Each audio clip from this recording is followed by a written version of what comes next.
এক গ্রামে থাকতো রাফি নামের এক ছেলে। সে সব সময় বলতো, কাল থেকে পড়া শুরু করব। মা বলতো, রাফি, সময় গেলে আর ফেরে না। কিন্তু রাফি বলতো, সময় তো অনেক আছে মা। সময় চলতেই থাকলো, আর পরীক্ষার দিন এসে গেল।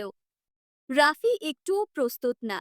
রাফি পরীক্ষায় খুব খারাপ করলো। সে মন খারাপ করে বাড়ি ফিরল। মা বলল, তুমি কি বুঝেছো রাফি? রাফি চোখ মুছে বলল, হ্যাঁ মা, সময়ের কদর এখনই করতে হয়, নয়তো পরে শুধুই আফসোস। সেই দিন থেকেই রাফি প্রতিদিন 1 ঘন্টা করে পড়া শুরু করলো। পরের পরীক্ষায় রাফি প্রথম হলো। সময়কে অবহেলা নয়, সঠিক ব্যবহার করো, কারণ সময় গেলে ফিরে আসে না। যারা সময়কে গুরুত্ব দেয়, সফলতা তাদের হাত ধরেই আসে।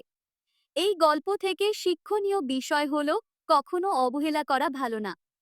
আজকের জন্য এতটুকুই। সবাই ভালো থাকবেন আর আমার জন্য দোয়া করবেন।